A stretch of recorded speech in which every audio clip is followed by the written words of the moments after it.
Johnny from Crossfit over here, and I'm joined by Level 1 seminar staff, James Hobart. Thanks for having me. I'm glad to be here. I really appreciate it. I'm really happy that you came here. It's a real honor. And now you've been in Israel like for the first time, you said? I believe this is my third time here, and so I think second time doing a seminar at CrossFit Modiin. Okay. Second time, and the last time? Last time we did it at CrossFit Herzliya. Ah, nice. With Murry. Yep, with Murry. Okay. And what's your like favorite part of Israel or something like that? Well, the generosity and Murry here at CrossFit Modiin and even in Omri at CrossFit Herzliya. Just every time I've been out here, everyone has just been very welcoming, just as far as bringing us into their gym and being willing to show us Tel Aviv and show us Israel. So I think just seeing a different side of the world that you don't always get to see and seeing the history here is absolutely amazing. Okay, and that's like your, let's say, view of Israeli CrossFit, or how is it for you? It's amazing. I think it's a lot of what you see around the rest of the world, and what I mean by that is when I came here the first time, they had, the first time I met Murry when he came over to his level 1, I think they had maybe 3 CrossFit gyms here in Israel. Now they have over 70. So it's just wonderful just to see the growth of the community, the engagement of the community, the development of the athletes, and just the knowledge base continue to grow. I think that's one of my favorite things to see, and I see that happening here, and that's always really nice. And we mentioned that you are part of the Level 1 coach seminar and staff, and for your like idea or knowledge, what's the best thing you think a coach should have? Oh, that's a great question. The best thing a coach should have. One of the things we say a lot at the Level 1 is that, gosh, I think it's just care. Mm-hmm. I think if you're a concerned, caring person, you're not just trying to go into a seminar for another notch on your belt, but if you're caring, if you care enough, you'll go in early and you'll turn the lights, you'll have an early class in the gym. And if you care enough, you'll study harder so you can, know more as a coach. If you care enough, you'll spend an extra hour at the gym so you can chit-chat with your members. If you care enough, you'll cheer on the person who finishes the fastest, and you'll also cheer on the person who's doing everything they can to finish before the time cap. Yeah. I think that's a really big and underrated thing. It's everyone wants like what's the best programming knowledge, what's the best cue, what's the best kind of one-shot piece of advice, but I do think it starts there. It's remember why you started coaching. It's remember that you started coaching because you cared enough, you wanted to change people's lives through fitness. That's a really powerful piece of motivation, and it can drive you to learn a lot. It can drive you to become a really great coach. You just need to keep remembering that. And what's the best thing you like to do? Like coaching, competing, or working out with friends like Austin or Rich Froning? Yeah. For me, I love training with my friends, and I love competition, but I came into CrossFit as a coach, and I think that would be the thing I would like to do. If I had to leave CrossFit, I'd like to leave as a coach.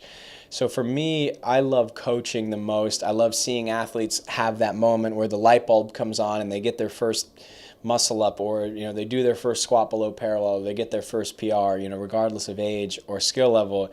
For me, I still think my favorite part about CrossFit and what makes everything else more exciting and more fun and more special is the coaching. And you're an excellent individual athlete, but yet you choose to go with a team. Yeah. Tell us about it. There's a lot of reasons there. I think one of the big ones, I appreciate the compliment. I feel like I was a pretty average individual athlete, but I had some outlying skills that helped me squeak through to the games, and a decent amount of hard work and some really good training partners. But for me, I've liked team for a lot of reasons. A friend of mine recently joked, he said washed up athletes go team because it allows them to hide their weaknesses. And I think there's some truth to this, because individuals now are at this level where if you're not committed to training full-time, 9 p.m. to 5 p.m., and making your life revolve around training as an individual, and if you don't make that your sole goal, it's really hard to make it to the games as an individual. Yeah. And I think team now is even getting to that point where it's like if you don't have 6 committed individuals who are willing to at least commit part-time to training, part-time to working together, and doing the things like eating well and doing the things like getting body work and getting massages, your team probably might not make it to the games. Or if they do, they might not do very well. So for me, it was I started doing Team 1 because I really enjoy team. I think the success with the group is very, very fun. I had some specific goals around that. I wanted to do team because it allowed me to have a little bit more balance in my life. It brought some balance into the sense of like I could coach, I could work, I could enjoy time with my family, I could enjoy more time with my girlfriend, but I could also still compete at a high level. But even now, it's like even to get ready to competing on a team, you have to commit a lot of time to it. And I think as I've gotten older and I've searched for balancing or prioritizing other things in my life, I've tried to find more and more ways to do that, and I think being on a team is one of them. But increasingly as the years go on, I think you still have to commit a lot of time to training on a team. Now you said you love to compete. You have competing plans? Oh, yeah, I do. I love competing. I love everything that comes with it. I think some people compete to win. That's always nice. I'll say this, and no one ever goes out there to get last place. Yeah. But for me, it's like I like the battle. I like the struggle. I like the fear of that I might lose. I like the panic of like, they're chasing you. They're going to beat you. I love all of that goes along with competing. That's one of my favorite parts of it. Win or lose, the struggle that occurs inside, I think, is a really special thing. Last year, I took a year off, and I really enjoyed it. It was everything I needed. I think it did show me, however, that I might still have some competition left in me. So the plan right now is to continue to train consistently, see how my growth as an athlete goes, continue to try to balance other areas of my life. And then I think maybe by the end of December, as we get close to the Open, we'll see. I don't think competing's out of the question. I'll say that. Okay. And now, what's your favorite cheat meal? Really good. I had a scoop that it might be shakshuka from now on. I do love shakshuka. Yeah, that was one of the things I first ate when I came out here.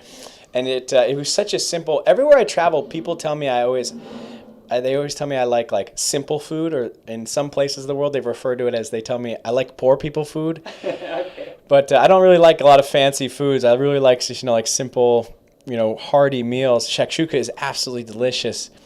I wouldn't consider that a cheat meal though. I think my favorite cheat probably. I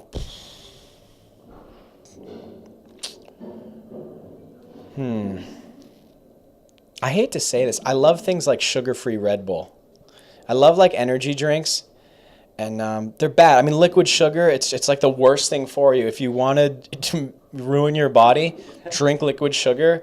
But also, why mess around? If you are going to have a treat, get it in the fastest way possible. But I think I like candies. I'm a savory kind of meal person. I'd rather have like 5 big, juicy, greasy, mayonnaise, bacon, cheesy hamburgers over like a scoop of ice cream.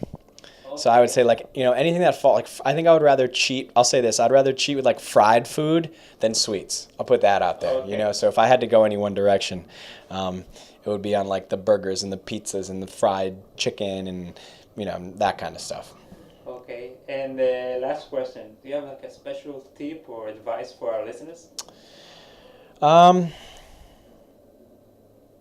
Yeah, I think as I've seen CrossFit grow around the world, I still think it's growing well. And I think the heart and the core of the community has continued to grow in the right way. And I feel that because I've never traveled anywhere and been to a CrossFit gym and walked away and thought to myself, wow, like, those guys were jerks, So I never walked out of, it's not like, wow, all those CrossFitters down in Rio de Janeiro, what a bunch of jerks. Or all those CrossFitters in Tel Aviv, what a bunch of jerks. That's never happened. Mm-hmm. And everywhere I go, no matter how far I am from home, and I've said this a bunch of times to athletes at seminars, is no matter how far I've been away from home, I've never felt away from home. Mm-hmm. And there's this really special quality to our community is that people are very welcoming. And I think that happens because people do a couple of things. I think generally they're a humble group. When you do workouts like CrossFit and they make you feel so awful, you have to be a little bit humble to continually put yourself in that position, to feel so defeated and exhausted and beaten. And either that or you're just playing crazy. There's a lot of us crazy people in CrossFit too. But I think one, it's continually stay humble and continually be more concerned with what's going on with somebody else rather than yourself. And I see a lot of that day in and day out. We have these seminars, that go down every single weekend. I've worked well over 100 seminars, and my colleagues who work seminars say the same thing. Every weekend when we do the day one workout, whether people finish in 3 minutes or they finish in 9 minutes, you always see these people cheering each other on and motivating each other and helping each other out. And most times they don't know each other that well. This is the first day they've met. Maybe they have some, maybe they met that morning or the day before, but most of the time they don't know each other that well, but they care enough to be that involved with each other. So I guess that's my advice. Stay humble, be more concerned with somebody else rather than yourself, and continue to practice that daily. It is a skill, and you can't just assume it's always going to be there. That's great advice. James, Yeah. Thank you very much. Hope that's helpful. Johnny from Crosscast over here, and I'm joined by James Hobart from the Level 1 CrossFit Seminar, and our very own Murry from Crossfit Modiin. Hi. Nice to meet you guys. It's a pleasure. Great to be here. Thanks for having me. Now we're sitting after the first, the official day of the seminar. It's over. How do you summarize the seminar so far? The seminar was fantastic. These guys were great, and it's a little bit of a smaller seminar. Seminar sizes range all the way from level ones can be 14 people up to 50 people, and this was about 20. I think that's a really nice size because over the 2 days it gives you an excellent opportunity to get to know everybody. Mm-hmm. And that's a really nice thing when you come this far. So we had a great seminar. Everyone who came in, these new coaches, they were fantastic, enthusiastic, really engaged, and just overall concerned. So it was a great weekend. Now, Murry, I have a question for you. How did it all came about to do the level 1 here in CrossFit Modiin with those? It started about 8 years ago. Mm-hmm. I was training at CrossFit Herzliya with Omri Peled, and I started training with Rob Orlando in New Haven.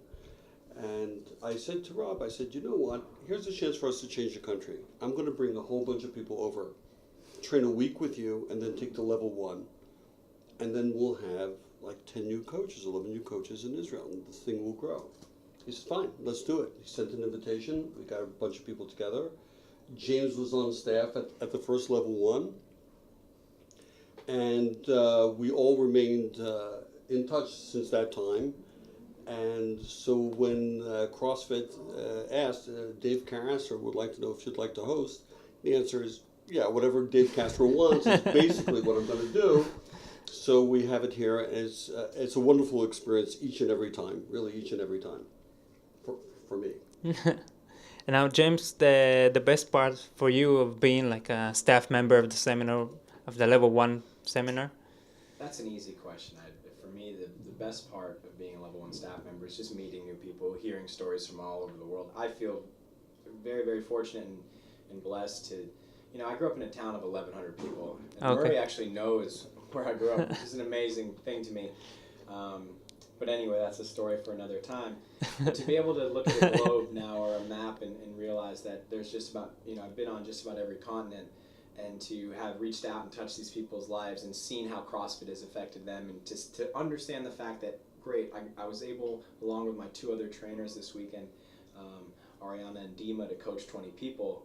The potential they have now to go out and coach hundreds, thousands more is enormous. So I think that's probably my favorite part, is just meeting the people, hearing different perspectives, and realizing that there's a much bigger world out there other than little old Otis, Massachusetts. Okay, and next question is for you. What are the next events we'll see in Israel? I think the next event we have is there's going to be another level 1 in December. Mm-hmm. Mike Bergner would like to come back, maybe even next month, to give the Olympic weightlifting, which is extraordinary. Yeah. CrossFit Endurance will be coming in early 2018. And I'd like to schedule a level 2 seminar.